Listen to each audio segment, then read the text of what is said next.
Pues comenzamos, ya he dado la bienvenida en esta ocasión y como no es el primer seminario que hacemos a través de CEA más Empresa, bueno, pues me gustaría, bueno, que me permitiese que le dieran unas palabras de bienvenida y sobre todo para situarnos el por qué estamos aquí y qué es lo que vamos a hacer hoy. Este seminario, ya os digo, está encuadrado dentro del proyecto CEA más Empresas, que en este caso la Federación Onubense de Empresarios pues desarrolla en colaboración con la CEA y siempre contando con la financiación de la Junta de Andalucía. En el día de hoy, el principal motivo que nos ha llevado a tener este seminario, concretamente con esta temática, pues no es nada más y nada menos que el día de mañana, 28 de enero, se conmemora el Día Internacional de la Protección de Datos. Fecha de referencia para destacar la importancia de la privacidad y la protección de datos, siendo, entendemos, una temática porque afecta a todos los sectores independientemente del tamaño de la empresa.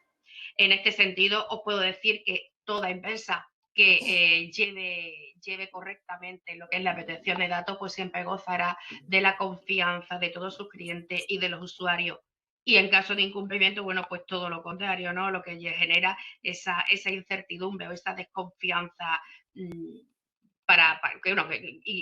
mucho más lo que es el tema de sanciones. En este sentido, la administración es bastante severa con unas sanciones bastante elevadas. Esto es que estoy contando, pero bueno, muchísimo más desarrollado y muchísimo mejor que yo, es lo que nos va a contar hoy Francisco Fuentes. Francisco Fuentes es el formador, la persona ponente de este seminario. Él es CEO de la empresa Onuseining SL. Onuseining es una empresa que está en Huelva. Francisco o Paco, como lo solemos llamar habitualmente, es miembro de ASEIN, que es la Asociación de Informáticos de Huelva. Asociación que está en la Federación Onubense de Empresarios, y lo mismo al final también intervendrá Mercedes Muñoz, que es la secretaria de esta asociación, porque lo que sí queremos es que terminemos la jornada de hoy y se solventen todas aquellas dudas que surjan. Dudas que me gustaría que escribiesen a través del chat. Cuando terminemos, iremos respondiendo cada una de ellas, y las que no se puedan responder, porque si vemos que esto es demasiado extenso, pues se irán haciendo posteriormente. Posteriormente estamos hablando de si no hoy, el lunes, como muy tarde, estará todo terminado.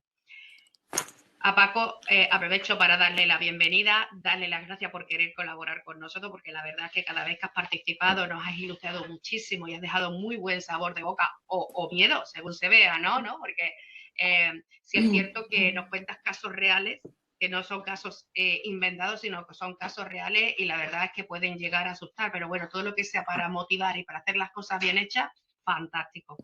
Por último, deciros que, bueno, que esta sesión va a ser grabada ya el lunes, la colgaré en la misma página web en la que han hecho la inscripción. Os mandaré un cuestionario de evaluación, es muy básico, muchos lo conocéis, un cuestionario que se suele contestar algo así como en medio minuto, por decir algo, poner los puntitos, pero que a nosotros nos sirve muchísimo, lo digo de verdad que nos sirve muchísimo. Os pido, por favor, yo voy a estar pendiente, pero que cerréis los micrófonos, porque la verdad es que es un poco incómodo cuando se va escuchando ruido de fondo. Le doy la palabra a Paco Fuente, le doy de nuevo las gracias por haber querido colaborar con CEA más Empresa, y nada, y a partir de aquí, Paco, todo tuyo. Muy bien, muchas gracias, María Luisa, gracias a FOE, siempre es un placer, ya lo sabéis, colaborar con vosotros.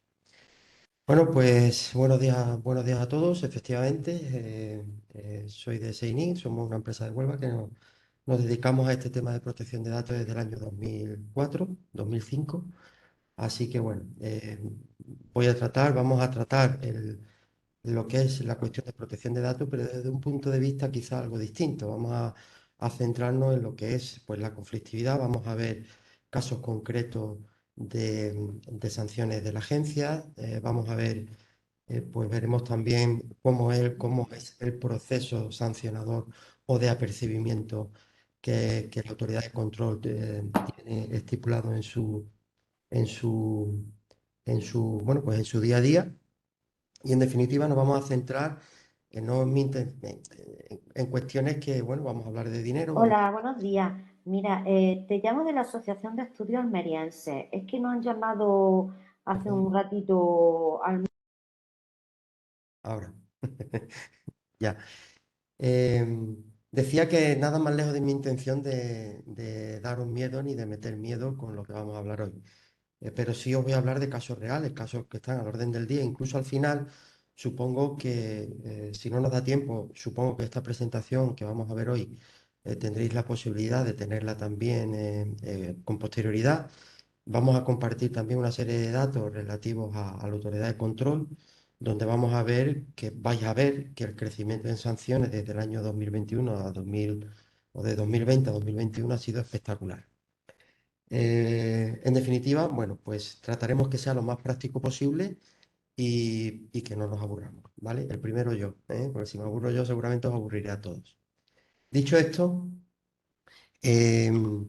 bueno, lo primero que hay que hablar cuando hablamos de conflictividad en materia de protección de datos, hay que hablar de quiénes son los árbitros, quiénes son las autoridades de control. Seguramente algunos de los que estáis ahí escuchándome ya lo sabéis, pero además de la Agencia Española de Protección de Datos, que todos habéis escuchado seguramente hablar de ella, en España tenemos otras autoridades de control autonómicas. La Agencia Española de Protección de Datos efectivamente es la que tiene la competencia o las competencias a nivel estatal, pero tenemos una agencia de protección de datos, por ejemplo, vasca, tenemos una autoridad de control, sí, una agencia también de protección de datos catalana y curiosamente pues también tenemos en Andalucía. En Andalucía se llama el Consejo de Transparencia y Protección de Datos de Andalucía, lo tenía ahí, el CTPDA.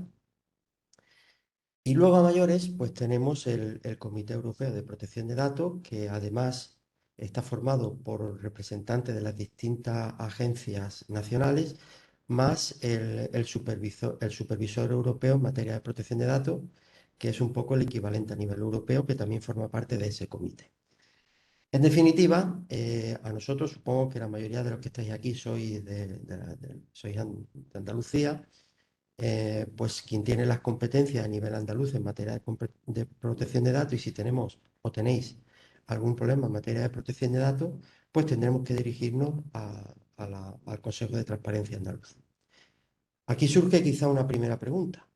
¿Qué pasa si yo, en vez de, si tengo un problema o a nivel personal y tengo que poner una reclamación, puedo ponerla ante la Agencia Española de Protección de Datos en vez de al Consejo de Transparencia Andaluz? La respuesta es que sí. Es decir, lo que hará seguramente la Agencia Española de Protección de Datos, si ponemos la denuncia allí, será que le dará traslado directamente al Consejo de Transparencia para que sea el Consejo de Transparencia quien lleve el procedimiento. A mí me ha ocurrido indistintamente, ponga donde lo ponga, que es bastante probable de que eso al final le llegue al Consejo de Transparencia y sea quien lleve la cuestión en concreto. Dicho esto, lo que pretendo también es poneros en contexto, ¿vale? Daros algunas cuestiones básicas que yo creo que nos van a poner en contexto y luego a partir de ahí, pues veremos, insisto, pues casos prácticos. No sé si esto... perdón. Bien, ¿cuál es la normativa de aplicación? No os voy a calentar mucho la cabeza con normativa, simplemente hablo de dos, hay alguna más, pero básicamente son dos, que es el Reglamento Europeo de Protección de Datos del año 16 y 2 años después, en 2018, tenemos la Ley Orgánica de Protección de Datos y Garantías Digitales, que esa es a nivel nacional, ¿de acuerdo? Esas son, básicamente son esas dos, pero además hay una tercera que no la pongo aquí, pero que también es importante que os suene, os sonará seguramente, que es la LSICE, que es la Ley de Servicios la Ley de Sistemas y Comunicaciones, Información y Comunicaciones Electrónicas, que es un poco la que rige pues el tema publicitario y tal, sobre todo a nivel de empresa. Lo estoy intentando. Y no la pongo aquí, pero también autoridad, No la lo oigo. agencia tienen competencias en esa materia. ¿Qué es lo que pretende la normativa regular? Pues regula cualquier tratamiento que hagamos sobre datos de carácter personal. Esto es importante.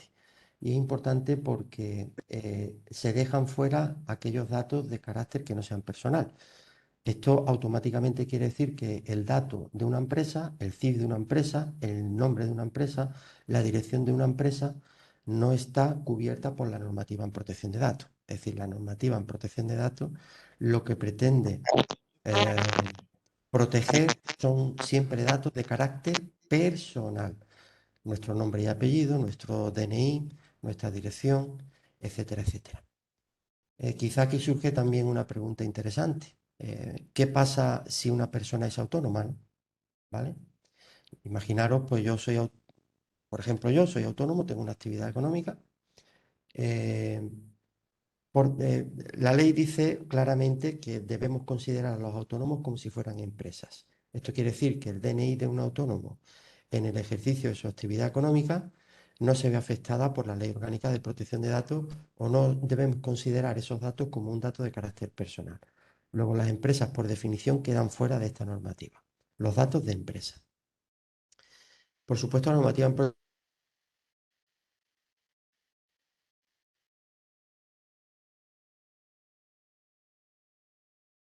o documentales, no automatizados. ¿Vale? Nos da igual y esto me surge muy a menudo que viene pues un emprendedor que quiere poner una tienda online de venta de chalecos o de lo que sea y se dirigen y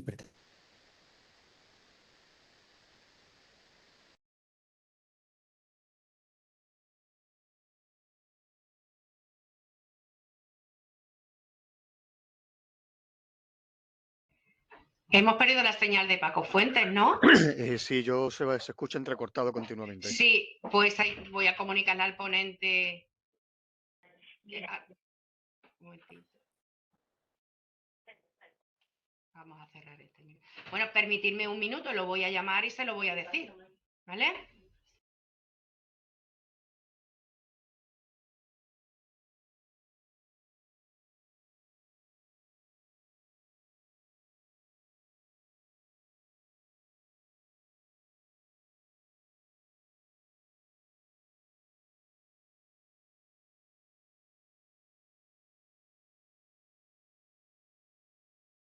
bien. Dicho esto, hay una serie de excepciones que sí son interesantes Discúlpame, Paco. Sí.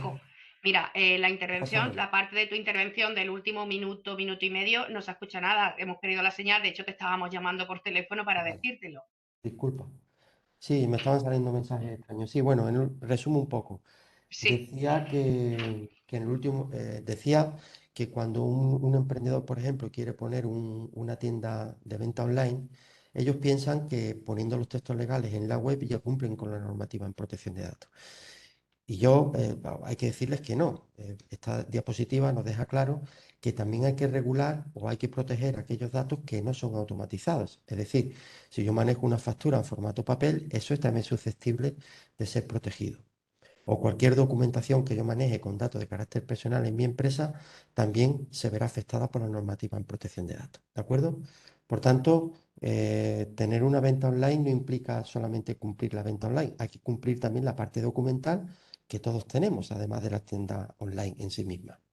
Y por supuesto, si tengo una tienda o un comercio presencial, además de un online, por supuestísimo, también hay que regular una serie de conceptos a nivel documental en materia de protección de datos en los que no vamos a entrar, porque entonces eso daría simplemente para una sola conversación solamente para eso.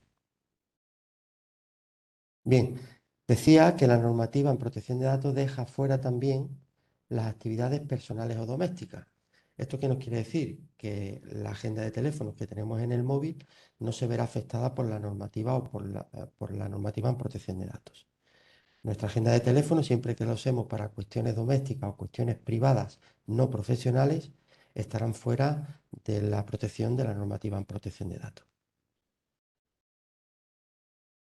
Otra cosa interesante también son los datos de personas fallecidas. En el Reglamento Europeo no se decía nada a este respecto, pero en la Ley Orgánica de Protección de Datos sí nos dice claramente de que una persona, si antes de fallecer deja por escrito que no permite que nadie pueda acceder a sus datos para ejercer los derechos de rectificación, cancelación, etcétera, si yo lo dejo por escrito antes de fallecer, ninguna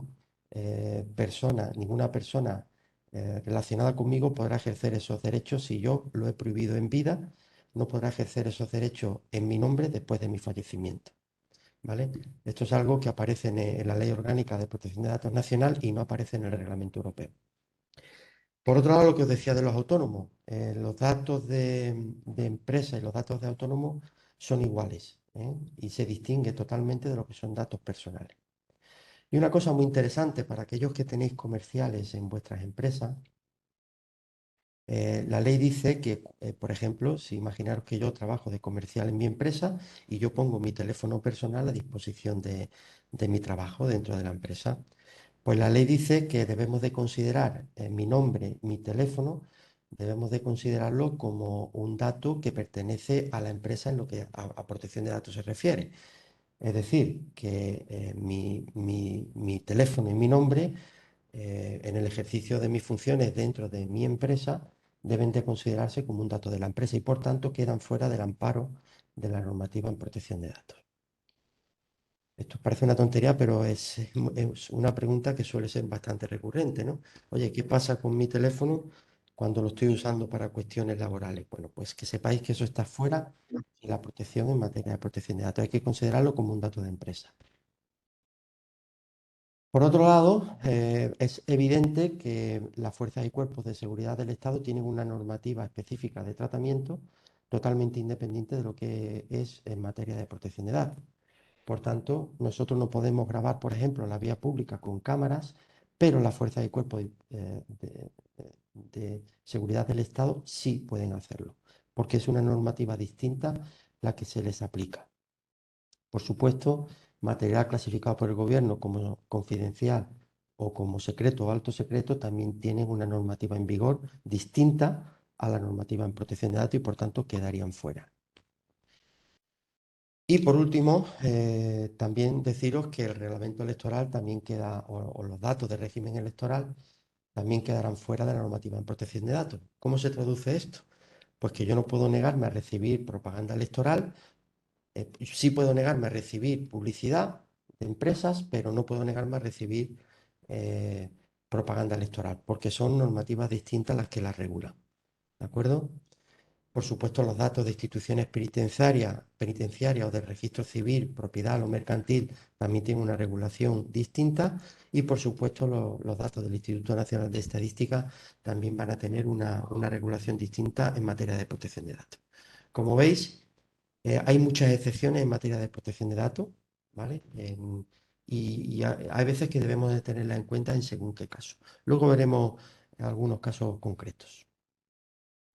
Bien, me vais a permitir que me salte esta diapositiva porque aquí me voy a entretener demasiado. Creo que esto, los que había asistido a otras charlas sobre protección de datos seguramente lo han explicado. Yo creo que esto nos iba a retrasar demasiado para lo realmente interesante que venimos a ver, que son casos concretos. Simplemente poneros el foco en lo que dice ahí en cuanto a responsabilidad proactiva. Yo creo que esa es fundamental, que en materia de protección de datos se nos va a pedir que seamos proactivos. Esto quiere decir que la carga de pruebas siempre va a ser nuestra.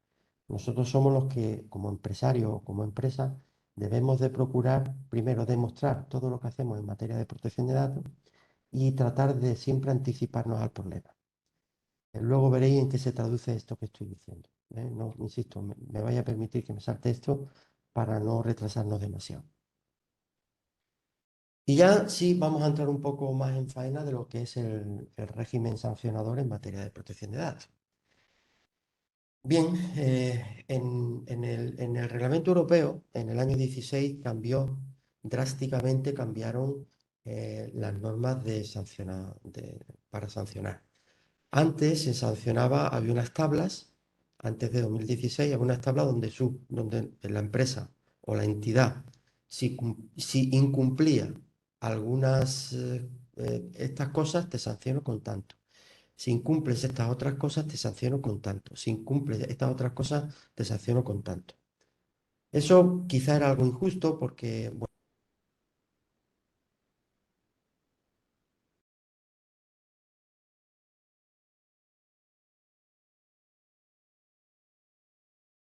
Y vuelvo a perder la conexión. Sí, es cierto, sí. Vamos a ver si podemos. Un momentito.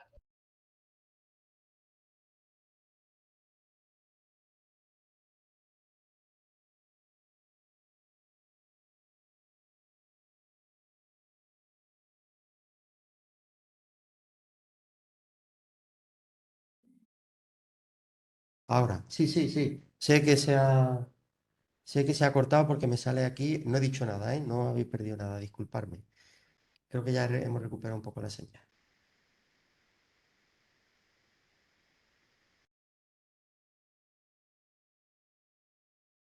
Dar un catálogo de películas pornográficas que estaban para alquilar. Él era habitual de ese tipo de género y le mandaron ese listado, se lo mandaron a casa. Lógicamente eso, pues bueno, pues la mujer vio aquello, eso le provocó al hombre un problema este hombre pues denunció al videoclub por esto, ¿no? Por haberle mandado ese, esa información publicitaria a casa. Ganó, lógicamente, y sancionaron con 60.000 euros al videoclub. Lógicamente eso es para cerrar, era una cantidad pues totalmente desproporcionada para las posibilidades económicas de ese tipo de actividades. Eso ocurría antes. En 2016 ya se cambió esta dinámica y lo que bueno, perdonadme.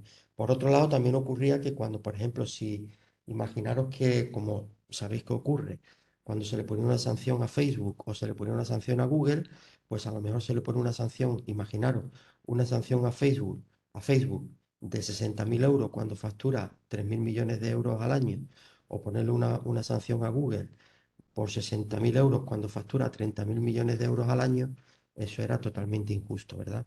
Pues tanto por un lado por otro, eso era algo totalmente desproporcionado. A partir, insisto, a partir del Reglamento Europeo del año 16 empezaron, hay una serie de baremos, pero también se estableció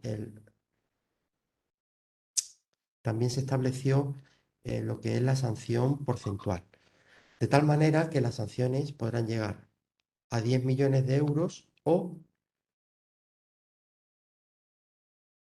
a 10 millones de euros o el 2% del volumen de negocio que haya tenido esa entidad en el ejercicio fiscal anterior al que se produce la infracción. Y en los casos más graves podemos llegar hasta 20 millones de euros o el 4% del volumen de negocio del año fiscal anterior al que se ha producido la infracción. Como veis, esto ya sí son sanciones que, bueno, si le ponemos un 2% de facturación a Facebook o a las grandes tecnológicas, esto ya les duele.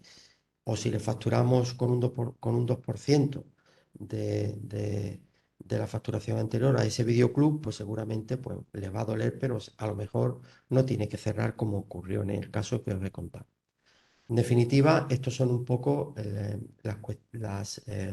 la dinámica que se sigue a la hora de emitir sanciones.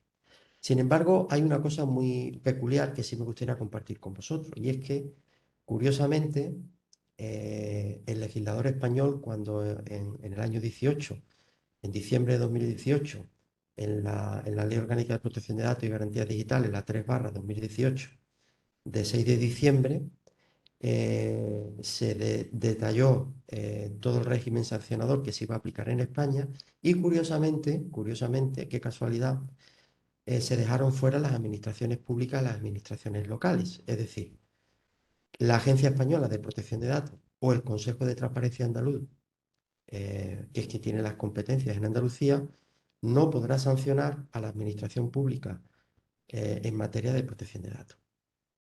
Es curioso, es decir, el legislador español dejó fuera las administraciones públicas. Lo que sí podrá hacer la agencia en relación a las administraciones públicas es emitir apercibimientos para instar a esa misma administración para que pueda sancionar a nivel administrativo a quien corresponda dentro de esa administración. Pero tiene que ser la administración quien sancione a instancias de la Agencia Española o del Consejo de Transparencia. No podrá ser directamente la autoridad de control quien sancione, como sí ocurre en la empresa privada, ¿de acuerdo? O en las entidades privadas. Esto es algo que es un detalle que a mí me parece interesante que conozcáis. Me parece injusto, seguramente supongo que a vosotros también, el hecho de que no puedan sancionar a las agencias, a las empresas privadas o a las entidades privadas y que no se puedan sancionar a la administración pública me parece del todo punto injusto. Porque, entre otras cosas, todos conoceréis casos donde eh, eh, seguramente la administración pública, pues o en algunas concretas, otras funcionan muy bien en materia de protección de datos, pero otras no. Sin embargo, bueno, pues o disfrutan de esa, digamos, seguridad. Yo, por ejemplo, en este caso, os puedo contar que como delegado de protección de datos de alguna entidad, sí, de algunas entidades, estoy llevando en la actualidad un asunto en donde se ha denunciado a un colegio público de Huelva. Realmente no se denuncia al colegio público, sino que se denuncia a la Consejería de Educación andaluza, que es quien tiene las competencias, o a la delegación, en este caso provincial. Directamente es así, pero seguramente, bueno, pues se ha procedido con la denuncia por un caso, bueno, que no vamos a entrar en demasiados detalles, pero somos conscientes de que se ha procedido con esa denuncia, pero también somos conscientes de que como mucho vamos a sacar un apercibimiento en el caso de que ganemos, pues lo único que vamos a sacar es un apercibimiento contra esa entidad. En ningún momento va a ser sancionada. Pero entendimos que en su momento había que hacerlo y en ello estamos. Bien. En cuanto a las sanciones, o a cómo se catalogan las infracciones y cuánto tiempo de prescripción tiene, os puedo decir que las infracciones se catalogan en tres niveles: infracciones leves, infracciones graves o muy graves. Normalmente las infracciones leves no suelen pasar de los 40.000 euros y prescribirán al año de que se produzcan. Es decir, si yo cometo un error leve, y al año no he recibido ninguna denuncia por esa infracción que he cometido leve, a partir del año esa infracción ya prescribe. Con lo cual me puedo quedar tranquilo a partir del año. Las graves normalmente se van a sancionar de entre 40.001 euros y hasta 300.000 euros y prescribirán a los 2 años después de cometerse la infracción. Y las muy graves suelen sancionarse con más de 300.000 euros y prescribirán a los 3 años. ¿De acuerdo? Bueno, también es importante deciros que de qué depende, fijaros que hay una horquilla bastante amplia, ¿verdad? Por ejemplo, a la leve pueden llegar hasta 40.000 euros, pero también pueden ser de 600, pueden ser de 200, de 300 euros. ¿De qué va a depender la sanción que se imponga dentro de estas horquillas? Pues va a depender de unos criterios de graduación de esas sanciones. Es decir, la agencia o la autoridad de control va a tener en cuestión una serie de conceptos para aplicarlos como atenuantes y, por tanto, bajarnos la sanción, o como agravantes para incrementarnos la sanción dentro de estas horquillas en las que tengamos que mover en función de que se cataloguen esas infracciones como leves, graves o muy graves. Bueno, ¿y cuáles son esos criterios para graduar las sanciones? Bueno, pues son criterios que luego, cuando los profesionales que nos dedicamos a esto hacemos las adecuaciones, procuramos tenerlos muy en cuenta para, en el caso de que no podamos evitar una sanción, pues tener preparados implementados los mecanismos apropiados para que, en caso de que nos sancionen, puedan aplicarnos los atenuantes oportunos para que la sanción sea lo menos posible. Vamos a intentar, por supuesto, que no nos sancionen, pero bueno, en el caso de que así sea, vamos a tener preparados e implementados los atenuantes y vamos a poder demostrar los atenuantes oportunos para que la sanción sea la menor posible. ¿Y cuáles son estos conceptos, estos criterios? Bueno, pues son, por un lado, por supuesto, la naturaleza, gravedad o duración de la infracción, así como el número de afectados. No es lo mismo si yo cometo un error y producto de ese error pues se ven afectados 1.000 personas, a que si se ven afectados 1 o 10. Lógicamente será más grave la sanción si producto de ese error pues he provocado un perjuicio a 1.000 personas en vez de a una. Esto es evidente. Por supuesto, la intencionalidad. No es lo mismo cuando yo provoco un perjuicio de manera intencionada o lo provoco de manera no intencionada. Por supuesto, cualquier medida que yo haya podido tomar para paliar los perjuicios. Es decir, si yo he cometido un error pero me he preocupado, me he puesto en contacto con los afectados, he tratado de solucionarle los problemas lo antes posible. En definitiva, he estado encima de ellos para paliarles un poco los perjuicios, pues eso se va a tener también muy en cuenta a la hora de sancionarlos. El grado de responsabilidad del responsable o del encargado del tratamiento, es decir, no es lo mismo cuando soy el responsable, que soy quien decide sobre la finalidad de unos datos, y comete un error, pues no es lo mismo que un encargado que no es quien decide sobre la seguridad de los datos. Para que entendamos un poco, yo puedo ser el responsable de los datos de mis trabajadores, pero el encargado de hacer las nóminas no soy yo, es una empresa tercera que me hace las nóminas. Bueno, pues quien decide sobre los datos es el responsable, no es la empresa que me hace las nóminas. Yo decido, no la empresa que me hace las nóminas. Por tanto, yo tengo más responsabilidad que el encargado del tratamiento, que es quien me hace las nóminas. No puede ser lo mismo sancionar al encargado que sancionar al responsable.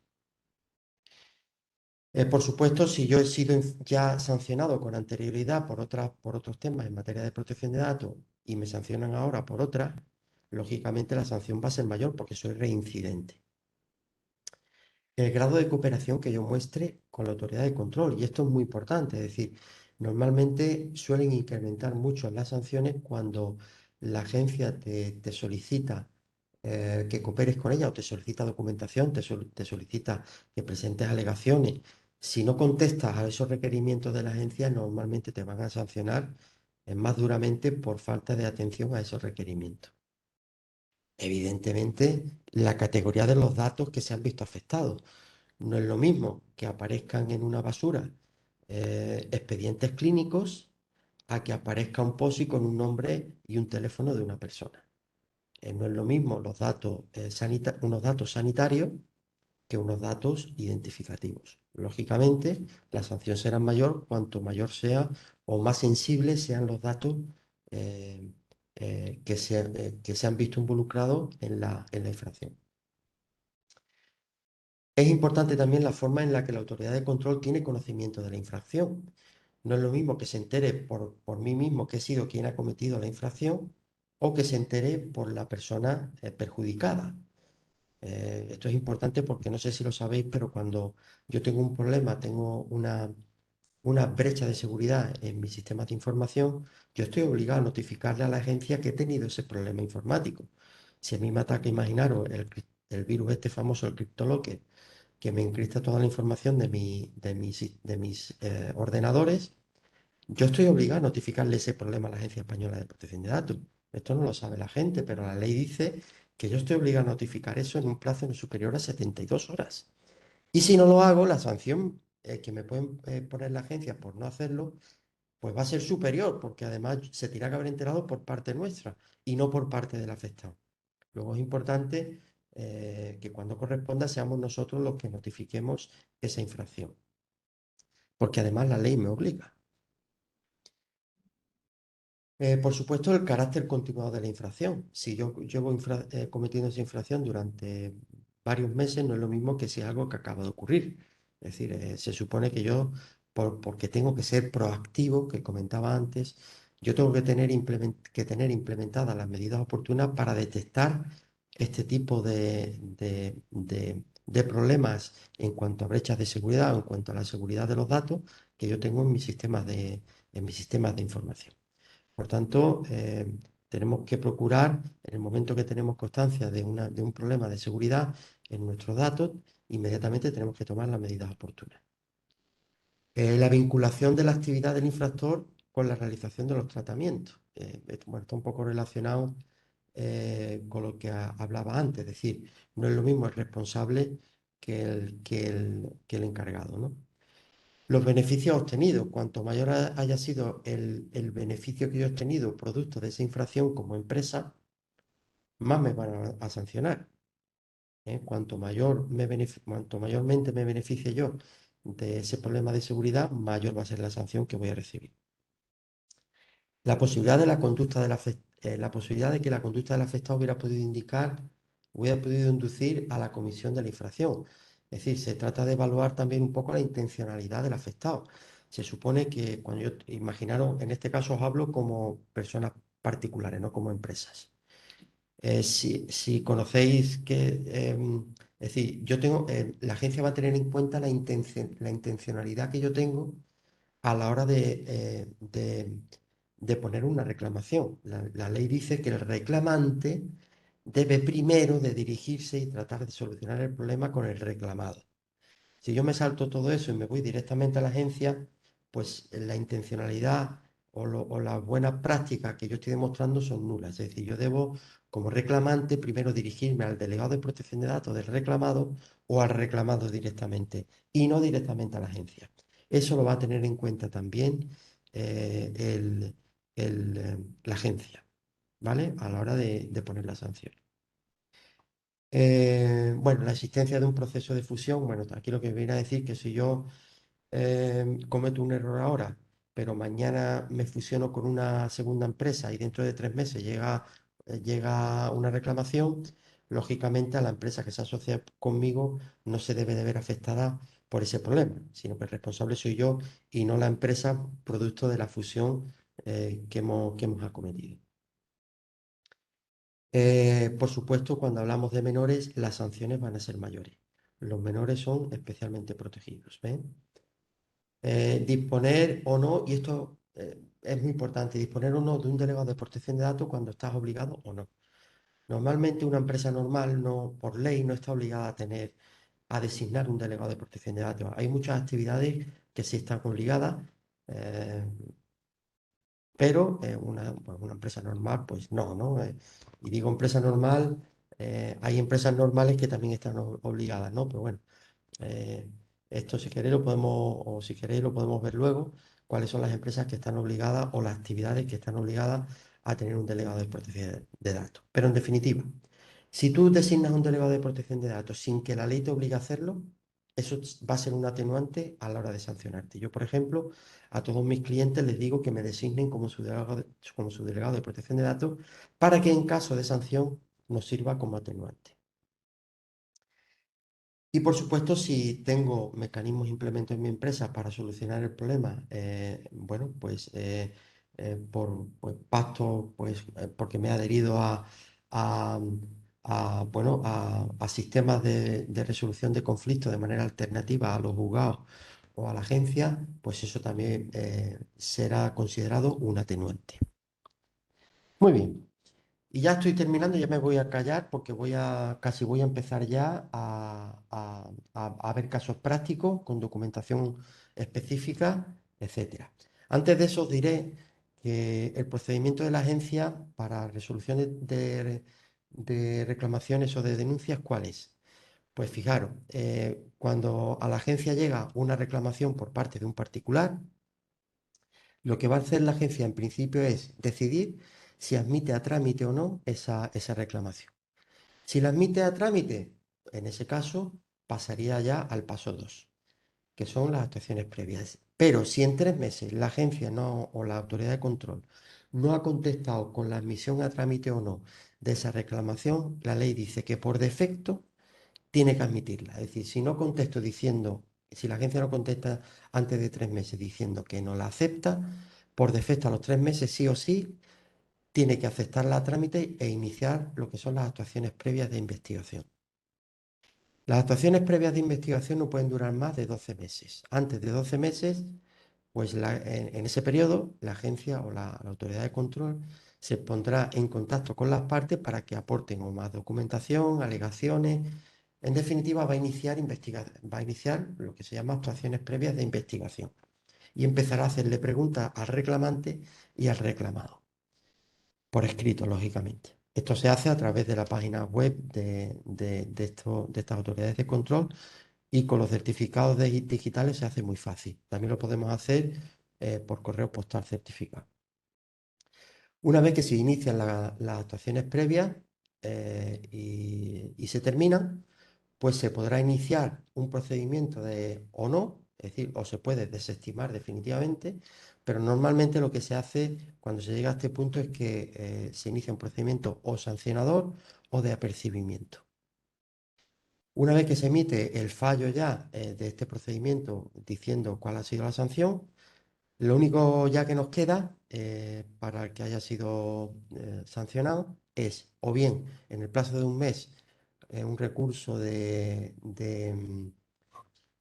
un recurso ante la Agencia Española de Protección de Datos directamente o me tengo que ir ya a los tribunales y abrir un contencioso administrativo, es decir, o un recurso de reposición ante la agencia o directamente me tengo que ir ya al contencioso administrativo a buscar pues otra segunda opinión. Este es el procedimiento que está siguiendo la agencia para procedimientos sancionadores o de apercibimiento. Y dicho esto, y para que ya podamos empezar a ver cuestiones prácticas, eh, vamos a empezar viendo, si os parece bien. Bueno, ahí tenéis las direcciones de la Autoridad de Control a nivel andaluz y la Autoridad de Control a nivel nacional, la AIPD, la Agencia Española de Protección de Datos, y el Consejo de Transparencia de Andalucía. Vamos a ver si os parece un caso real práctico, además un caso que hemos llevado aquí directamente. Permitirme, voy a abrirlo directamente. Ah, un segundo.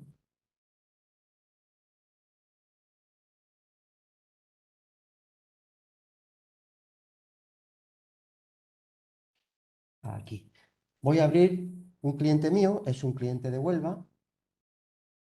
Voy a hacerlo así para que se vea un poco mejor. Un cliente de Huelva, de un pueblo de Huelva, no de Huelva capital, tiene una cafetería y recibió una denuncia por parte de un vecino, porque bueno, este señor en su bar pues, puso una serie de cámaras de videovigilancia. Algunas estaban dentro de las instalaciones, pero había una que grababa la terraza exterior, tiene una terraza de atención al público y grababa pues la terraza exterior, porque además por la noche dejaba montado incluso el mobiliario de la cafetería, ¿no? Y este cliente, bueno, este señor, un vecino, con el que ya había tenido alguna que otra historia, pues decidió denunciarla ante la Agencia Española de Protección de Datos por el tema de las cámaras. Y un día, pues mi cliente recibió este documento y en este documento, básicamente lo que le dice, bueno, hemos tenido conocimiento de la existencia de cámaras de videovigilancia en sus instalaciones y lo que le requerimos es lo siguiente, bueno, que aporte el NIF, correo electrónico, que nos diga el número de cámaras que tiene instalada en el sistema, que aportemos fotos de las cámaras y de lo que cada cámara está grabando, que aportemos fotos del dispositivo donde se visualizan las cámaras, del cartel identificativo, que sabéis que cuando hay videocámara hay que poner el cartel, hay que avisar obligatoriamente de que se está accediendo a una zona videovigilada, eso, el famoso cartel amarillo. ¿No estáis viendo el cartel? ¿No estáis viendo el cartel? Un segundo. No, te ha quedado la diapositiva Perdón, anterior. no, pues un segundo que lo arreglo, ¿eh? Un segundo.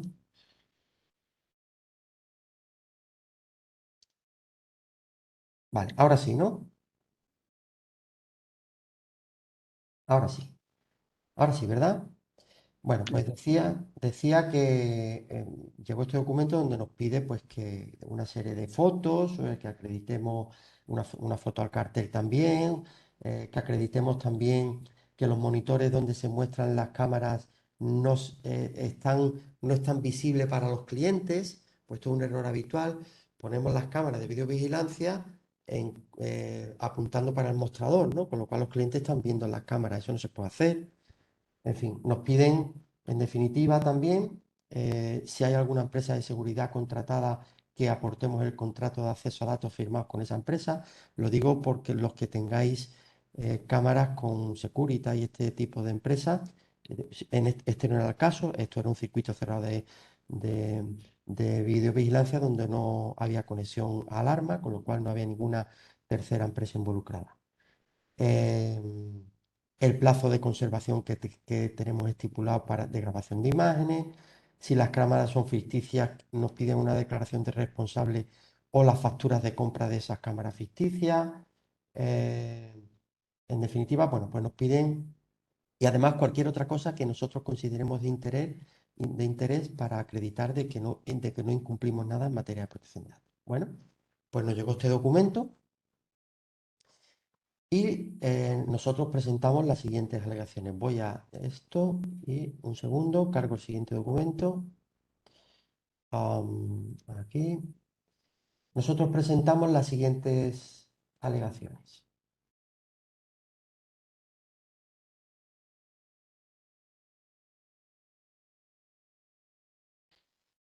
Bueno, le decimos que, bueno, este local es una cafetería, le hacemos un inventario de las cámaras, le decimos las fotos que le aportamos, la foto de lo que graba la cámara y la foto de la cámara en sí misma. Le describimos un poco las instalaciones, en qué parte, con un plano de las instalaciones, dónde estaba cada cámara, para que vieran un poco cuál era el ángulo de visión. Le detallamos cuáles son, bueno, le decimos que las cámaras no tenemos un dispositivo para ver las cámaras, ni un dispositivo de grabación externo de las cámaras, sino que las imágenes se grababan directamente en cada cámara. ¿Cuáles son las medidas? Solamente se podía ver las cámaras en el dispositivo del dueño, en el móvil del dueño, que además el móvil tenía los siguientes dispositivos de acceso. Pues se tenía que acceder mediante PIN, mediante Face ID, con bloqueo automático de pantalla, con PIN de desbloqueo, etcétera, etcétera. Les decimos cuál es la aplicación que usaba, en fin, una foto del cartel, con un zoom para que viera que el cartel, que también me lo encuentro muchas veces, los carteles de videovigilancia tienen que tener los datos del responsable.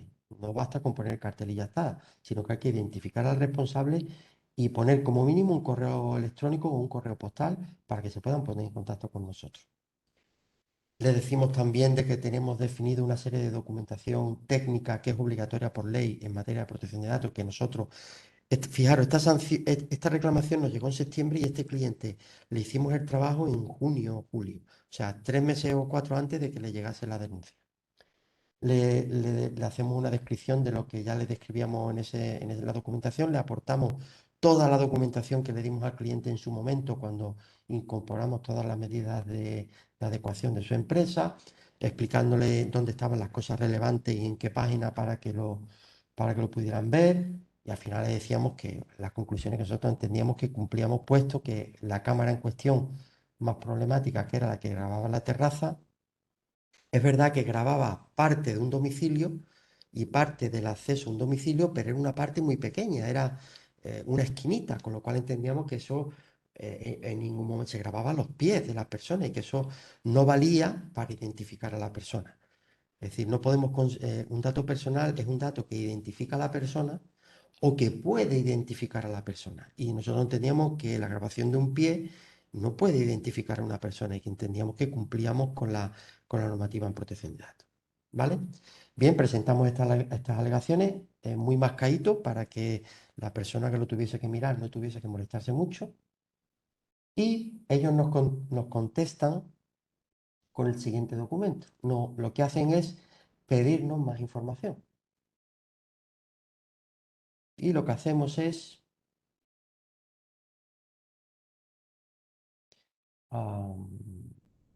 esta, aquí.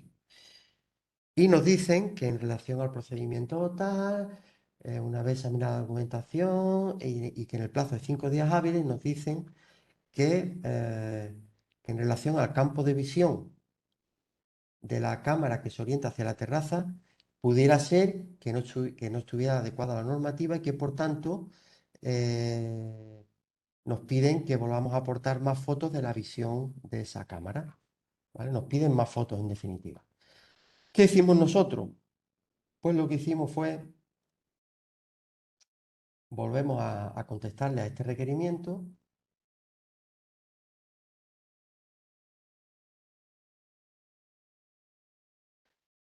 Volvemos a contestar con este requerimiento donde le decimos que, bueno, en definitiva, contestando al requerimiento, que lo que hemos hecho ha sido, a pesar de que entendíamos que no era necesario, pero hemos movido un poco más la cámara para un grado o 2 grados más la cámara para disminuir el ángulo de visión de esa parte privada, porque la ley dice que no se puede coger ni vía pública, salvo lo mínimo imprescindible para cubrir la finalidad que perseguimos con la instalación de las cámaras y bajo ningún concepto se puede coger em, instalaciones privadas de nadie, ¿verdad? Bueno, pues le decimos que movemos un poquito más la cámara y le contestamos. Y por fin nos contestan ya con la resolución definitiva.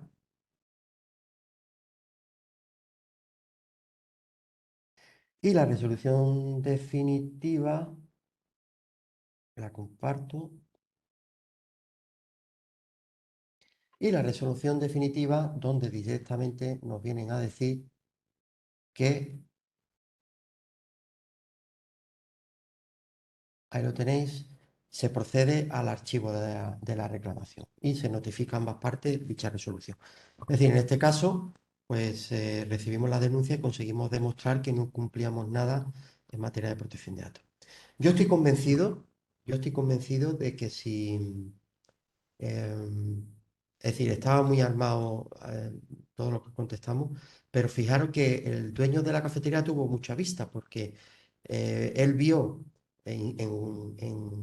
antes del verano, él vio de que el vecino estaba mirando las cámaras, haciéndole fotos a las cámaras y este me está buscando las cosquillas. Inmediatamente buscó una empresa, le hicimos el trabajo para prepararle de manera proactiva toda la documentación bien preparada para que, si llegara el caso, pudiéramos armar una defensa, como lo hemos hecho, armar una defensa potente para evitar nuevos problemas. Bueno, en este caso ha salido bien, ¿vale? Dicho esto, os tengo preparado, esto os va a llegar, supongo que se os mandará esta diapositiva. Y va a ser muy interesante por lo siguiente. A ver, hemos visto un caso real y ahora os voy a proponer algo que yo creo que puede ser muy interesante. Insisto, esto os va a llegar. Tenéis ahí varias diapositivas con un enlace directamente que para que cuando llegue, si queréis, no nos va a dar tiempo, lógicamente, a verlas todas, que cojáis las que os parezcan más interesantes y nosotros vamos a ver una o dos y lo vamos a dejar ahí por una cuestión de tiempo y por dejar algo de tiempo también para resolver vuestras cuestiones o las preguntas que queráis hacer. Pero vamos a ver una o dos si os parece y el resto ya, cuando recibáis las diapositivas, pues tranquilamente las sanciones o las resoluciones que os parezcan más interesantes, pues la veis, ¿vale? Cosas que interesantes que veis aquí, bueno, pues hay una que a mí, fijaros, hay una aquí muy gorda, a un banco de 2 millones de euros. ¿Vale? Esta pues esa la miráis si queréis con detenimiento. Hay otra aquí a Mercadona de 70.000 euros.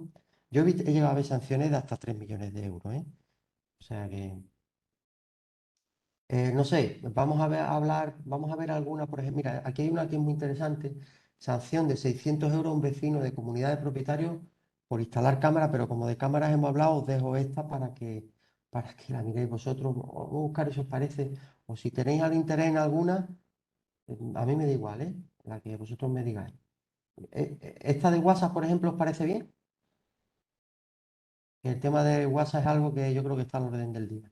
Pues, si os parece, abrimos esto, ¿vale? Estupendo. ¿Vale? Mira, Miguel Ángel nos dice que sí. Estupendo. Vale. Bueno, pues vamos a abrir esta, un segundín. Ay, perdón.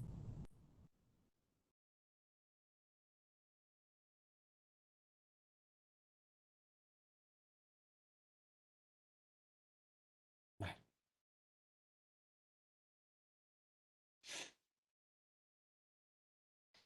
Voy a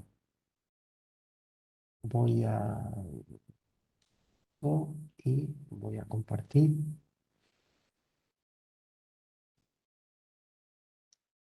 Bueno, esto es una sanción, es una resolución de la Agencia Española de Protección de Datos, no es del Consejo de Transparencia, es de la Agencia Española de Protección de Datos.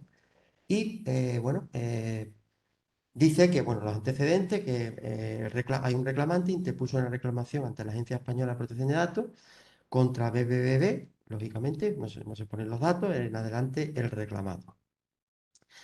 ¿Dónde dice los motivos? Se basa la reclamación, en síntesis, en que el día 21 de junio de 2019, a través de tercero, que el reclamado ha procedido a publicar en su estado de WhatsApp fotografías íntimas y capturas de conversaciones de quien suscribe y una tercera persona de su mismo centro de trabajo perteneciente a su intimidad, siendo publicada sin su consentimiento ni consentimiento tras haber sido sustraída de un pendrive que le ha desaparecido. Es decir, bueno, pues parece ser que este hombre o esta persona, no sabemos si es un hombre o una mujer, pues unas fotos íntimas que estaban en el ámbito privado, las ha publicado en un WhatsApp. Bueno, se notifica el acuerdo y tal, habla de fundamentos de derecho. Vamos a lo interesante. Si queréis lo podemos ver un poquito por encima, pero es que tampoco quiero extenderme. Considera hechos probados, esto es lo que nos interesa, yo creo, ¿no? Dice la reclamante, presentó un escrito, por lo visto es una señora quien reclama, había tenido conocimiento a través de terceras personas, que constan aportadas fotografías publicadas en la cuenta del WhatsApp del reclamado, es decir, esto es muy importante. Es decir, si yo voy a reclamar, esta chica pues tuvo la lucidez de hacer una captura de pantalla de lo que había visto que este hombre había publicado. Es decir, para denunciar hay que presentar también pruebas documentales de lo que estoy denunciando. No basta con decirlo y ya está, ¿verdad? Dice, en virtud de los poderes tal, bueno, la colonización deberá contener al menos cuando en un momento de dictar acuerdo tal. Bueno. Los hechos denunciados se concretan la autorización sin consentimiento ni autorización de fotografías y conversaciones contenidas en el pendrive sustraído del reclamante y la fracción se le atribuye al reclamado. Bueno, pues sí, tiene toda la pinta de que le van a... hay que señalar que el tratamiento de los datos requiere la existencia de una base legal que lo legitime. El principio de legitimación ese que estaba en la, en la diapositiva que me he saltado. Es decir, yo puedo manejar los datos si hay algo que me legitime hacerlo. Bien, el consentimiento del afectado, que hay una ley que lo permita, o hay alguna que otra excepción más, pero básicamente, o porque hay un contrato entre ambas partes, ninguna de esas cosas se dan aquí. Aquí se evalúan qué es lo que van a tener en cuenta para el fallo y al final os dice, primero, imponer a este señor o señora por infracción del artículo 6.1, calificar una infracción muy grave, aquí han tenido en cuenta, estamos hablando de imágenes íntimas, luego aquí eso precisamente es un atenuante, no ha sido una foto andando por la calle, que lo han tenido como, perdón, no ha sido un atenuante, ha sido un agravante en este caso, el tipo de foto. Advertida al sancionado que deberá tener, bueno, en definitiva, bueno, yo creo que está claro, ¿no? 10.000 euros por publicar en tu WhatsApp una foto sin el consentimiento de la persona. Cuidado con este tipo de cuestiones por lo que pueda ocurrir. Vámonos a otro, si os parece. Nos da tiempo, yo creo, a ver otro y ya me pongo en vuestras manos por si queréis alguna duda. Por ejemplo, a ver qué más podemos tener por aquí que pueda ser interesante. Mira, aquí hay uno que puede ser interesante. Y claro, este habla de una sanción de 2.000 y 4.000 euros a una empresa que no tenía los textos legales puestos en su web. Yo creo que este puede ser interesante. Vamos a verlo. Este, vale. Lo comparto.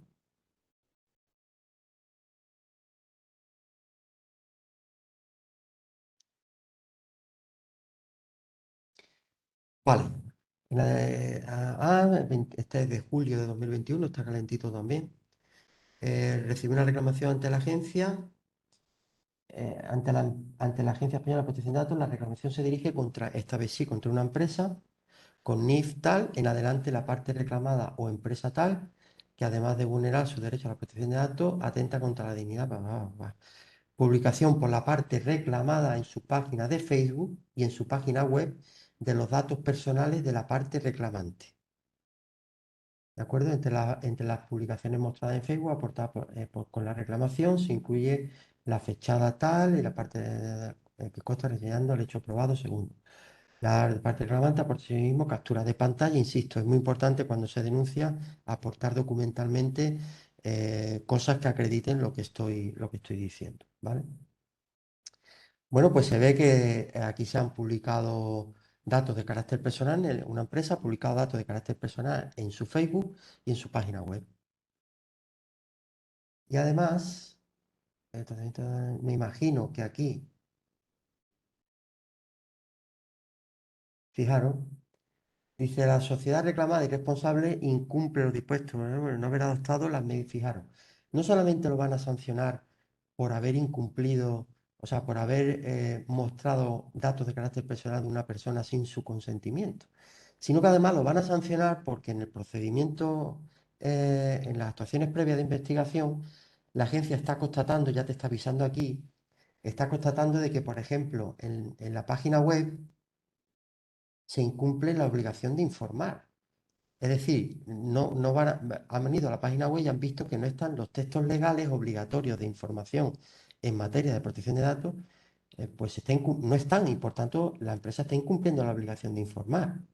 No solamente en base al artículo 15 y 22 del Reglamento Europeo de Protección de Datos, sino además en relación a la LSICE, que os comentaba antes, que también tiene competencia la Agencia Española de Protección de Datos en esta materia, que esta ley regula las comunicaciones publicitarias y las comunicaciones electrónicas.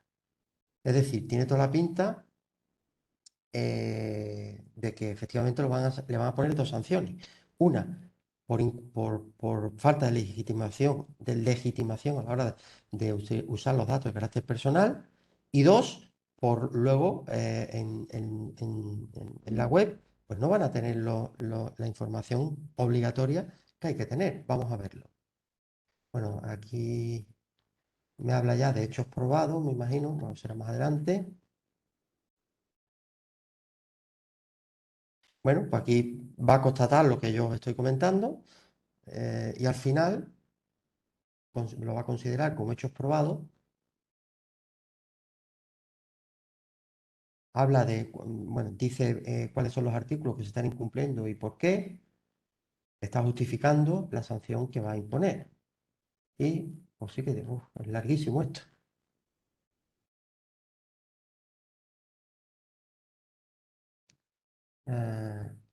Aquí resuelve al final y dice imponer a la empresa tal, tal, tal, tal, tipificar el mismo reglamento calificada como leve a efectos de 2.000 euros, el artículo 13, y que lo que os comentaba es la falta de legitimación y imponer el artículo, no, al revés, como grave. Es decir, el artículo 6 hace referencia a la legitimación, es decir, al usar los datos sin el consentimiento, falta de legitimación, y esta sanción es por no tener en la web, el artículo 13, por falta de información a la que está obligada por ley, de una manera proactiva la empresa, a informar de lo relativo en materia de protección de datos a la persona o titular de esos datos. Bueno, creo que por mi parte lo voy a ir dejando aquí, si os parece bien, María Luisa, porque supongo que habrá preguntas y pues no hago lo que me digáis. Yo si queréis que siga con uno más, sigo. Si no, lo dejamos aquí. Como esta información la vais a tener, pues podéis vosotros, si tenéis tiempo y ganas, de bichear un poco con ellas. Estupendo, muchísimas gracias, Paco. Mira, estoy aquí repasando el chat y sinceramente no hay ninguna pregunta, ninguna cuestión. Entonces podemos aprovechar. Si alguien la quiere hacer de viva voz y se ahorra tener que estar escribiéndola, perfecta. Pues sí, me gustaría hacer alguna pregunta. Fantástico, muchas gracias. Vale. Paco, bueno, buenos días. Muchas gracias, muy interesante todos los casos que nos he ido planteando. Mira, una pregunta muy tonta es, bueno, hemos visto que tenemos distintos lugares donde reclamar, es decir, ante Andalucía, ante España, ante Europa. ¿Estas reclamaciones o estas entidades son acumulativas? Es decir, si hay un fallo en Andalucía, yo puedo reclamar a la Agencia Estatal de España y si no reclamar a Europa, o una vez que se toma una decisión en uno de estos países, no hay recurso posible.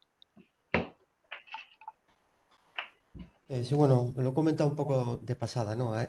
Aquí no funciona como en la judicatura, que hay distintos órganos a los que tú puedes ir elevando tus recursos y tal. Aquí, quien tiene las competencias en materia de protección de datos en última instancia, son las autoridades de control. Es decir, lo que sí no va a pasar es que, primero, que te sancionen dos autoridades de control, eso no va a ocurrir. Es decir, si te sanciona una, la única posibilidad que tienes de que eso se pueda revisar es dirigiéndote a través de un recurso de reposición a la autoridad de control que te haya sancionado, o puedes ir a la agencia también, es decir, es que tienen las mismas, básicamente son las mismas competencias, es decir, tú te puedes dirigir indistintamente a una o a otra, pero una vez que una agencia o una autoridad de control emite un fallo, la única manera de levantar eso es o bien a través de un recurso de reposición a una autoridad de control o directamente irte a un contencioso administrativo a nivel judicial. Son las únicas dos opciones que hay. Pero quien tiene las máximas competencias siempre es la autoridad de control. De ahí eso no va como en la judicatura que va a distintos tribunales y va subiendo. No, no funciona así. Pues muy bien, Paco. ¿Alguna consulta más? Sí, hola.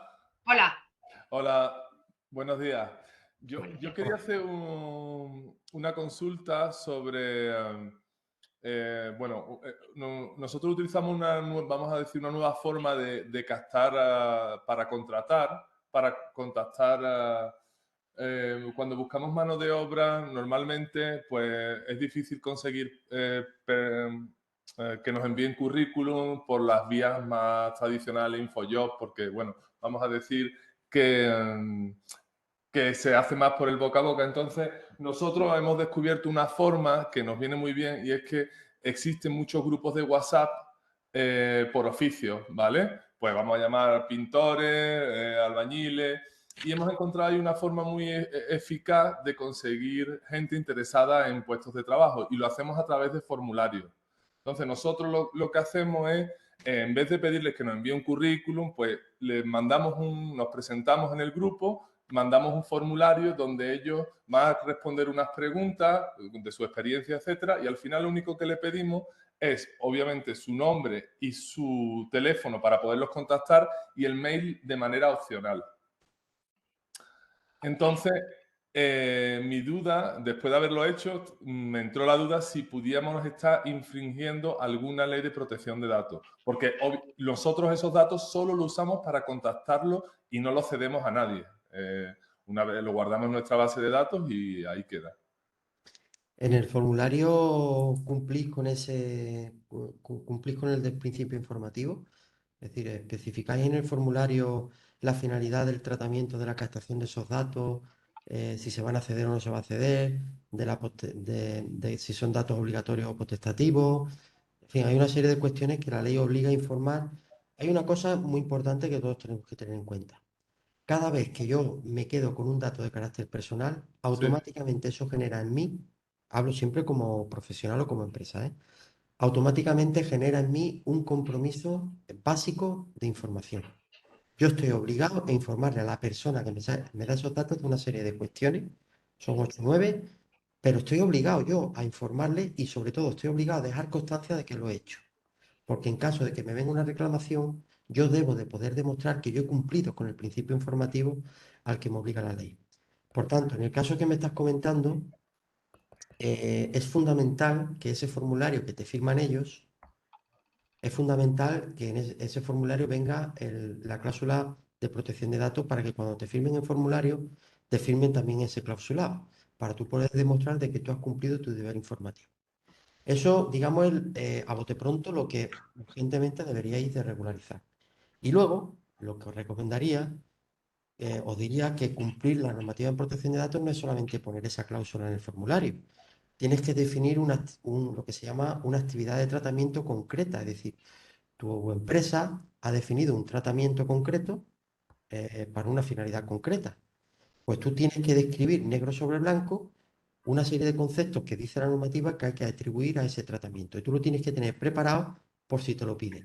En el documento que yo hemos visto antes de las cámaras, Sí. había como una tablita, esa es la Vale. descripción en aquel caso era de videovigilancia. En tu caso, pues tendrás que llamarlo proceso de selección o como sea, pero tú tienes que tener eso preparado porque en caso de que tengas un problema con alguno de esos solicitantes de empleo y quiera meterte los perros en el monte, pues tiene que tener mucho cuidado de cumplir no solamente con el principio de información, que solo puedes cumplir poniendo la cláusula en ese formulario.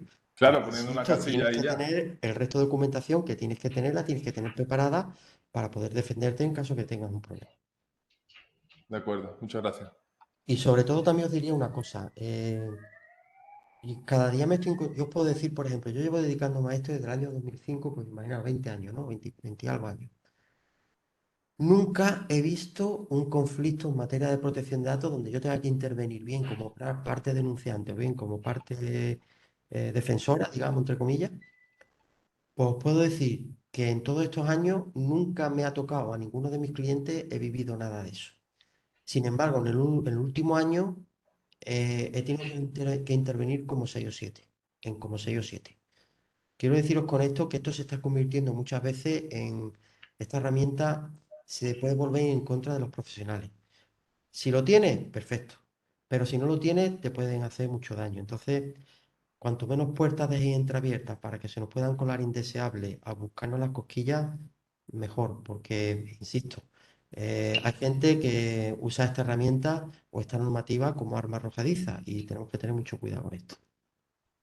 Perdón, Muy creo bien. que hay que preguntas por ahí, ¿no? En el chat. Sí, Paco, hay una serie de consultas, pero mira, se me ocurre que ya que tenemos también a Mercedes Muñoz, que es la secretaria de ASEI, la Asociación de Informáticas de Huelva, va a ser ella quien te las haga, ¿de acuerdo? Vale, Las que vale. están en chat, estupendo. Pues nada, Mercedes, cuando quieras. A ver, Sí, ¿me oís, por hola, favor? buenos días. Bueno, una pregunta muy específica que hay aquí de Marina, que nos pregunta, nos dice que su empresa tiene una nota de tablón informativa sobre la asistencia al protocolo de acoso laboral y en esa misma nota tienen el teléfono móvil y el correo electrónico del delegado antiacoso de la empresa. La pregunta es si debe obtener algún tipo de autorización específica de esa persona para poder exponer sus datos en ese caso. Muy buena pregunta. Pues no. Y os explico por qué. Primero, lo comentaba antes, es decir, cuando yo uso un teléfono, el nombre y un teléfono yo hablaba de un comercial de una empresa, pero ese comercial puede ser el instructor en casos de, de acoso, ¿no? Primero, la ley nos obliga a tener un instructor. La ley, la ley nos obliga a tener un instructor contra este tipo de acosos y tal. Por tanto, yo tengo que nombrar en mi empresa a alguien. Y además, la ley me obliga también a que ese protocolo contra el acoso que tiene que hacer la empresa tiene que ser público, es decir, lo tienen que conocer todos los integrantes de la empresa, desde la dirección hasta los trabajadores. Por tanto, como estoy obligado por ley a hacer público esos datos, la ley me obliga.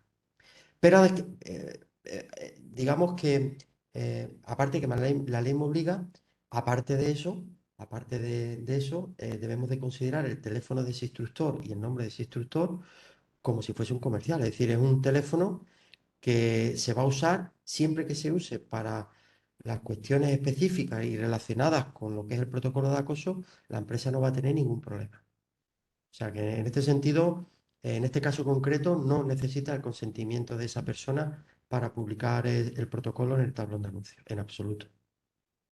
Estupendo. Otra cosa es el Gracias, DNI, Marina. cuidado, El DNI no lo puedes publicar de esa persona, pero el teléfono de contacto y el nombre sin problema ninguno. No tendrás ningún problema. Pues creo que a Marina y a todos nosotros nos ha quedado claro ese asunto. Y también otra consulta más general de Piedad. ¿Qué actividades, o más que las actividades, creo que será el tipo de datos que tengamos, hace necesario el tener un delegado de protección de datos? Madre mía, muy, muy buena pregunta también. Vamos a ver.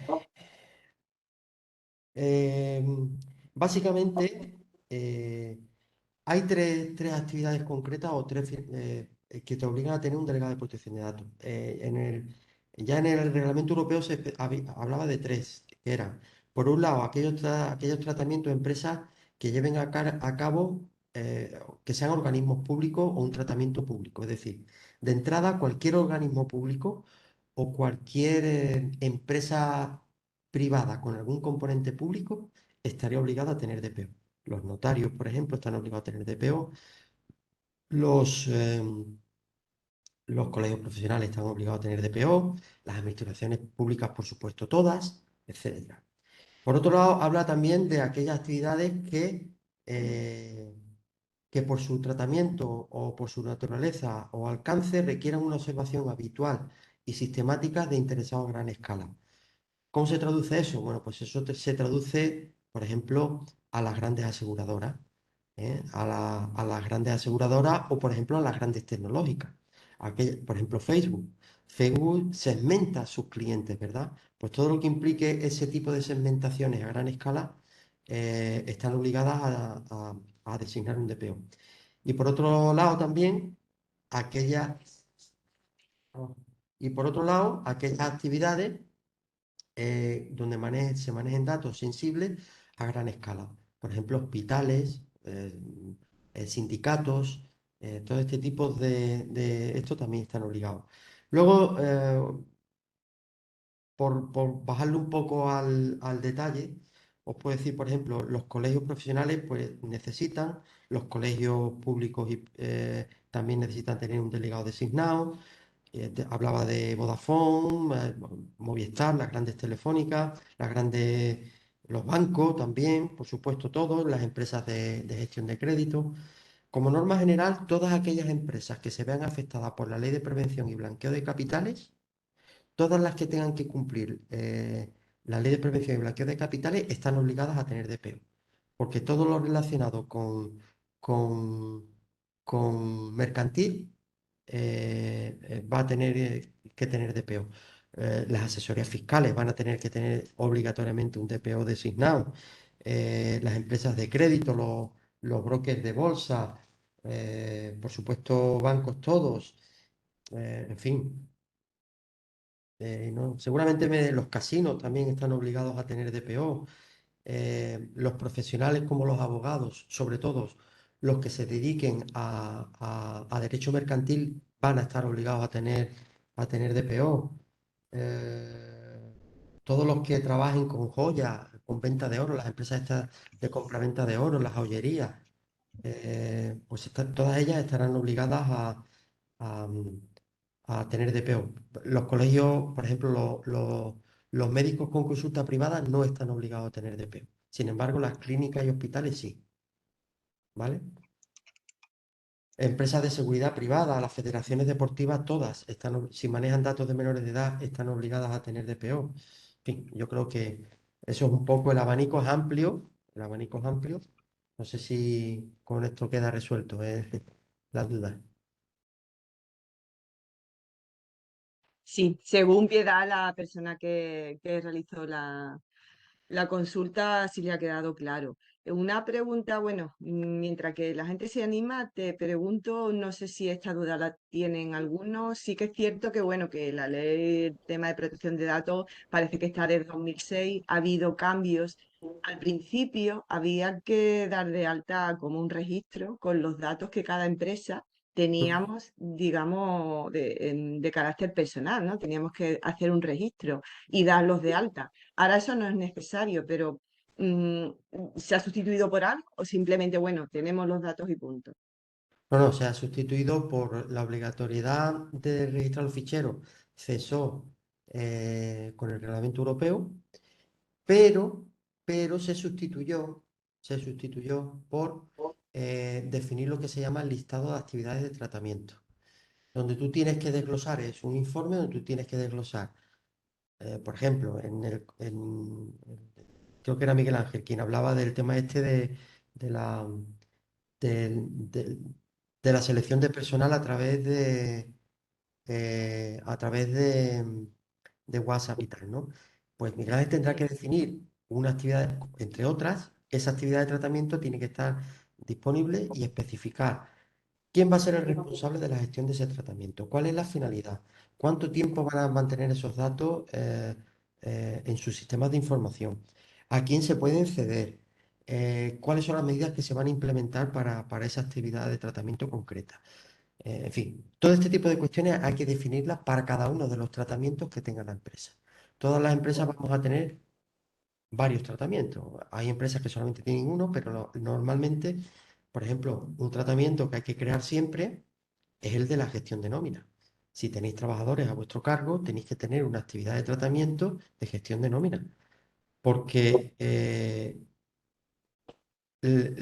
¿cómo se define un tratamiento? Sobre todo cuando son finalidades distintas. Es decir, no es lo mismo la gestión de tratamiento de nómina que la gestión de tratamiento de selección de personal.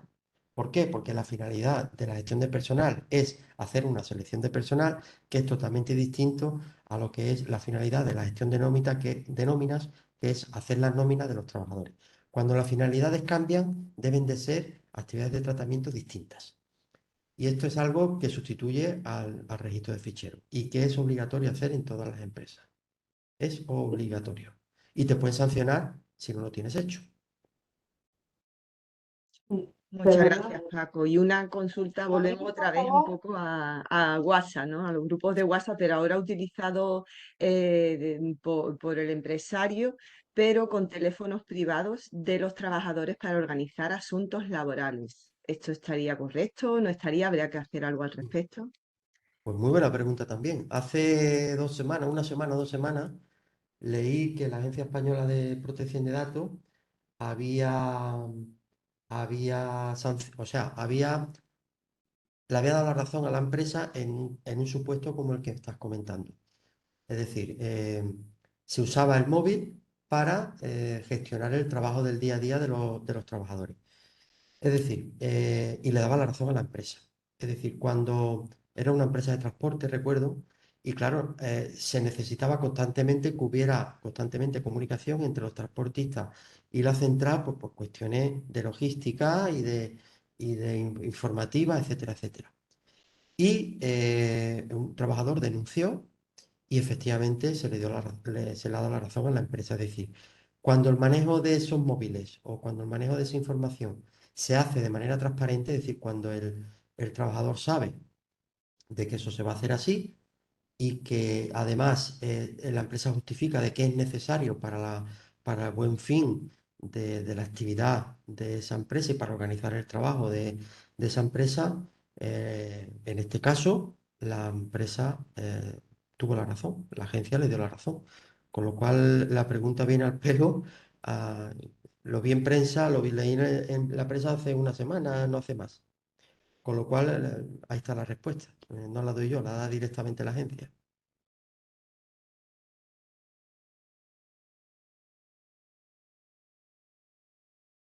Perdón, que tenía el micrófono puesto. Aquí van apareciendo preguntas que creo que son interesantes. Dice también, eh, bueno, yo creo que esto sí está claro. ¿Dónde está la barrera para decidir hacer un contrato de encargo de tratamiento? Es decir, la empresa de limpieza. Entiendo que no, pero ¿y qué tipo de empresa entonces? Aquí sería mezclar un poco, ¿no? Habría que ver, ¿hay que hacer algún tipo de contrato en relación con este tema con empresas de limpieza? ¿Y qué son las realmente, qué es un tercero que se encarga del tratamiento? Se encarga el tratamiento? Bien, hay un concepto que se llama cesión de datos. Una cesión de datos es cuando yo, por ejemplo, cedo un dato a un tercero que no es el titular de esos datos. Eso ya se considera una cesión de datos. Ahora bien, yo hago esa cesión de datos y la puedo hacer a un cedente o la puedo hacer a un encargado de tratamiento. ¿De qué depende? Pues cuando yo cedo esos datos para que la empresa que recibe esos datos me preste un servicio a mí como empresa, eso se debe de considerar encargo de tratamiento. Porque esa empresa va a realizar un tratamiento encomendado por mí de datos que yo le doy, pero va a hacer un tratamiento para mí. De hecho, me va a facturar por ese servicio. Eso es un encargo de tratamiento. ¿Hay que hacer contrato con una empresa de limpieza? La ley dice que es recomendable, pero igual que es obligatorio cuando es con una asesoría, por ejemplo, que eso es un encargo también. eh, si yo le cedo datos a mi asesoría para que me lleve la contabilidad o para que me haga las nóminas, eso es un encargo de tratamiento y es obligatorio hacer un contrato de acceso a datos de tercero. Pero si yo le hago, si me hablas de una empresa de limpieza, no es obligatorio, es recomendable, dice la normativa, pero no obligatorio. ¿Por qué? Porque la empresa de limpieza me va a hacer un servicio a mí, pero para la realización de ese servicio no necesita acceder a datos de carácter personal que yo le pueda dar. Por tanto, no es obligatorio hacer el contrato, porque no hay cesión de datos. Más allá de que yo siempre recomiendo a mis clientes que se lo hagamos, porque puede ocurrir que la limpiadora pues vea un documento encima de una mesa, coja un dato de encima de una mesa, Entonces, tener ese contrato firmado en caso de que haya un problema nos sirve de cortafuego, ¿vale? Ahí se pararía la responsabilidad de la empresa y se lo podíamos echar encima a la empresa de limpieza.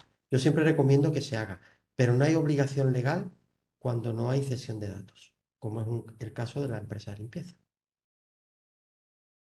Gracias, Paco. Una pregunta breve. ¿Siempre actúan sobre denuncia o hay excepciones? Como por ejemplo pone el ejemplo de las inspecciones de trabajo. Pues estáis haciendo muy buenas preguntas. A ver, lo normal es que la agencia no actúe si no media una denuncia. Pero también es cierto que la agencia a veces ha intervenido de oficio. ¿Cuándo interviene de oficio sin que medie denuncia? Pues, por ejemplo, ¿os acordáis? Ahora algunos sonarán. ¿Os acordáis una vez que aparecieron historiales clínicos de un hospital en una basura? Bueno, pues ahí, cuando la infracción se puede considerar como grave por el tipo de datos que se han perdido y por la falta de, bueno, tirar eso sin destruir a una basura, pues eso hasta mi hija de 12 años sabe que no se debe de hacer, ¿no? Entonces, eso es tan grave y tiene una repercusión mediática tan alta que en ese caso la agencia intervino de oficio. Pero de oficio, iros a buscar a vuestra empresa, eso no lo va a hacer nunca, salvo que hagáis algo que tenga una repercusión mediática muy amplia o tenga unos perjuicios muy graves para los afectados. Si eso no ocurre, seguramente os vendrán a inspeccionar siempre que haya o siempre que medie una denuncia o una reclamación, que no es lo mismo, ¿eh? Una reclamación es cuando muchas veces se habla indistintamente, pero no es lo mismo. Una denuncia es cuando, por ejemplo, eh, yo detecto que una empresa incumple algo de la normativa y voy y le pongo una denuncia, por lo que sea, y veo que ha incumplido algo y la denuncio. O veo que en su página web no tiene los textos legales y voy y la denuncio. Eso es una denuncia. Y una reclamación es cuando yo le pido a la autoridad de control una reclamación por tutela de derechos. Es decir, yo tengo mis derechos, todos los usuarios tenemos una serie de derechos en materia de protección de datos. Por ejemplo, yo me puedo dirigir a cualquier empresa y ejercer mi derecho de acceso. ¿En qué consiste mi derecho de acceso? Oye, quiero que me digas qué datos son los que tiene míos y a quién se los ha cedido. Yo estaré ejerciendo mi derecho de acceso. Y la empresa me tiene que contestar en un plazo no superior a 30 días. Y si no me contesta, yo le puedo poner una denuncia, una reclamación por tutela de derechos ante la agencia española o ante la autoridad de control por no haber atendido mi derecho al acceso. O imaginaros que le digo, oye, que no quiero que me mandéis más publicidad y ejerzo mi derecho a la oposición. Si me siguen mandando publicidad, pues en ese caso tendré un problema, o tendrán ellos un problema. Y esto me parece a mí que acabo de abrir la caja de Pandora, que es la publicidad. Hay una sanción aquí bueno, que la podéis leer vosotros, que os va a gustar, que es cuando, os voy a decir cuál es.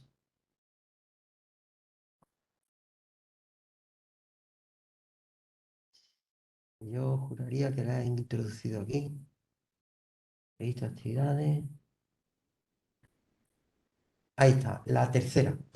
Dices, una sanción de 5.000 euros a una empresa que llamó a un particular que estaba inscrito en la lista Robinson.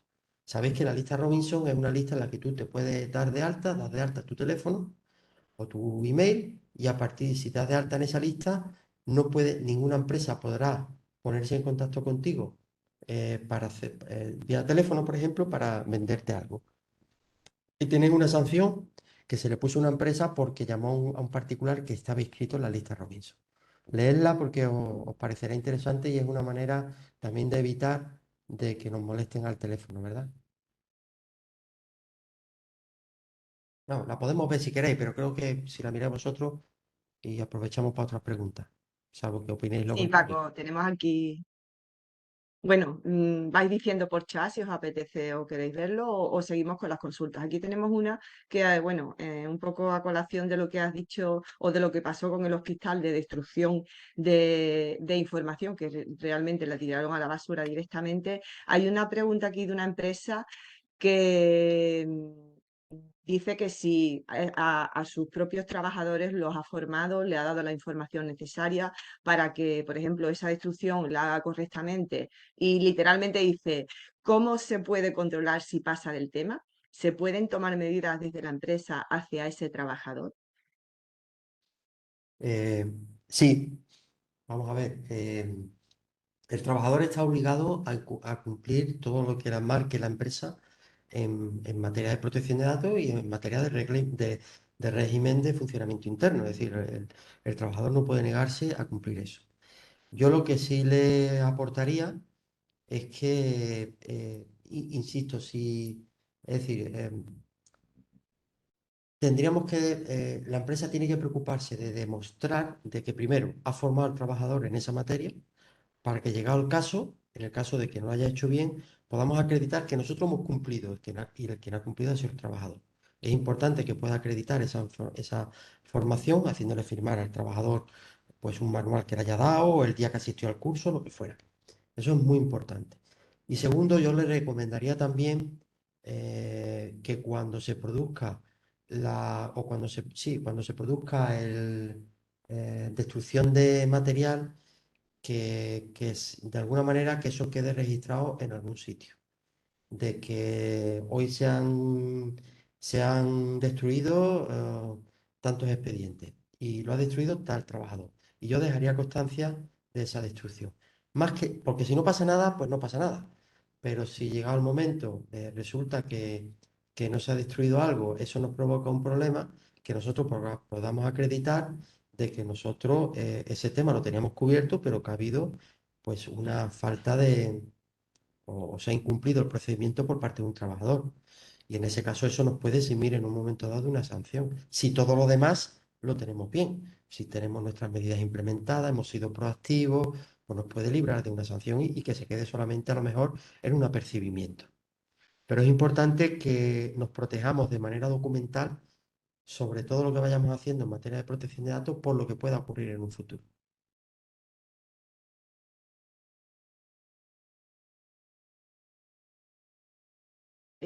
Tenemos otra preguntilla. Perdonadme mi ignorancia, pero plataformas CAE de gestión documental. Dice, cuando subimos datos y documentación de trabajadores a plataformas CAE de gestión documental, Sí, mm, sí, eso es. si sabes tú a qué se Sí, refiere, sí, yo... sí, sí, sé a qué Vale, se vale. refiere, es algo habitual, sí. Eso es, me imagino que es que hay proveedores que para permitir acceder a tus trabajadores a sus instalaciones te piden una documentación previa de esos trabajadores que tú tienes que acreditar bien por plataforma o bien mandándola como ellos te pidan y no permiten el acceso a las instalaciones de tus trabajadores hasta que ellos comprueben esa documentación. Bien, eso son cesiones autorizadas por ley, es decir, la normativa dice que cuando subcontratamos trabajo o en empresas terceras, el que contrata tiene que asegurarse que las empresas terceras y los trabajadores de las empresas terceras cumplen con todos los requerimientos legales en cuanto a prevención de riesgo, en cuanto a formación, etcétera, etcétera, etcétera. Y como la ley obliga al contratante, a la empresa contratante, a ejercer esa vigilancia sobre sus subcontratas, pues lógicamente están obligados a pedir esa documentación. Por tanto, la solicitud de esa documentación es obligada por ley. Ahora bien, sí me he encontrado casos donde esa petición de información pueda ser desproporcionada. A eso sí nos podemos negar. Es decir, yo me he encontrado casos en este tipo de cuestiones que estáis comentando, donde a lo mejor pues se pedía, cierto, me recuerdo que era un camionero que tenía que entrar en unas instalaciones y mi cliente me llamó porque me decía que en esas instalaciones le estaban pidiendo si estaba casado o no para entrar en una fábrica, ¿no? Le estaban pidiendo el estado civil. Y claro, eso es algo que es totalmente desproporcionado y no cumple el principio de calidad. Otro de los principios en la diapositiva que me salté. Es decir, tú no puedes pedir más datos de los estrictamente necesarios para cubrir la finalidad para la que estás pidiendo los datos. Y tú saber si un conductor está casado o no, o está soltero o viudo, es algo totalmente irrelevante para poder entrar a una fábrica a descargar el camión. Entonces, yo le recomendé, digo, mira, deja por escrito lo que te estás pidiendo y niégate por escrito a contestar a esa pregunta. Al resto que te piden, la tienes que contestar. Pero a esa concretamente, niégate a contestar. Y si no te dejan entrar, deja constancia de que no te han dejado entrar y ya iremos donde haya que ir. ¿Vale? Es decir, que pueden pedírtelo, estamos obligados a ceder esos datos siempre y cuando sean datos los datos estrictamente necesarios y no sean excesivos, que a veces ocurre. Gracias, Paco. Creo que medio has contestado a la última pregunta que te vamos a hacer ya en el día de hoy, que pregunta son los trabajadores, si se pueden negar a firmar el acuerdo de confidencialidad y deber de secreto. Mm. Pues buena pregunta. Muy buena pregunta. Porque pasa más a menudo de lo que parece. Vamos a ver. Ya el Estatuto de los Trabajadores habla de que los trabajadores están obligados a ejercer un derecho, un secreto profesional sobre los datos que manejan en base a su actividad, con lo cual, en el caso de que no nos firmaran el acuerdo de confidencialidad, siempre nos podemos remitir al contrato o sea, al Estatuto de los Trabajadores. Yo lo que recomiendo, pero claro, lo que yo diga no. Yo lo que recomiendo es que si un trabajador se niega a firmar a ese acuerdo, a partir de ese momento la relación con ese trabajador tiene que cambiar en el sentido de que habrá que empezar a vigilar qué datos se lleva, para qué se los lleva, cómo los gestiona y para qué. Porque el hecho de que alguien se niegue a firmar eso, pues ya nos está indicando de que o algo no hace bien, o no, o está pensando en no hacer bien algo, o están pensando en fastidiar a la empresa por todo o por lo que sea, y en cualquier caso la relación con ese trabajador ya tiene que ser otra porque seguramente la confianza pues se puede ver afectada cuando se niega. Pero legalmente se puede negar. Que eso tiene una repercusión en cuanto a confianza y en cuanto a, eh, pues sí, inevitablemente la puede tener. ¿Puede ser eso una causa de despido procedente?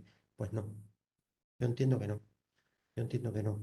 ¿El exime eso del deber de secreto y del deber de cuidar la información que pone la empresa en su día a día a su disposición para que pueda ejercer su finalidad? ¿Lo exime de ser responsable en el manejo de esa información? Pues no. El que tú no firmes eso no te exime de ser responsable en el manejo de esa información. ¿De acuerdo? Eh, Entre otras cosas, yo puedo decir que cuando nosotros hacemos un acuerdo de confidencialidad, normalmente suelen ser acuerdos que van mucho más allá de lo que va el Estatuto de los Trabajadores. Entonces yo entiendo que alguno puntualmente se pueda negar. Pero insisto, a partir de ese momento yo creo que la empresa debería de empezar a mirar con lupa a ese trabajador, qué es lo que hace, cuándo lo hace, cómo lo hace, qué mecanismos tienes para hacerlo, qué se lleva, qué no se lleva, y debería de empezar a reflejar en documentación lo que ese trabajador hace y deja de hacer, porque bueno, si no podemos respaldarnos en un incumplimiento del acuerdo de confidencialidad, pues tendremos que respaldar un posible despido o lo que venga con otra documentación que podamos tener preparada a tal efecto. Pues muchísimas gracias tanto a ti, Paco, y a Mercedes, que la verdad, oye, que ha hecho muy bien las consultas. Y decía, bueno, como ella domina más el tema, ¿no? Por su condición de formar parte de la Asociación de Informática, digo, bueno, porque quizás los términos técnicos y demás, pues era mucho más fácil para ella. Perdona un poco, María Luisa, ¿me puedes dar 2 minutos solo para cerrar dos diapositivas que quedan? Sí, 2 por minutos. supuesto que sí. Yo veía que como no había Vale. más consultas, pero bueno, Vale, ya perfecto, terminas con sí. tus dos, el tiempo que necesites. Nada, Venga, va a ser muy estupendo. rápido. Va Muy a ser bien, no muy te preocupes. rápido porque sí, bueno, quería compartir con vosotros algunos datos estos sí son datos de la agencia, no del Consejo de Transparencia, pero estos datos de la agencia me parecían interesantes. Fijaros, el importe total en multas de 2020 a 2021 ha subido un 337%.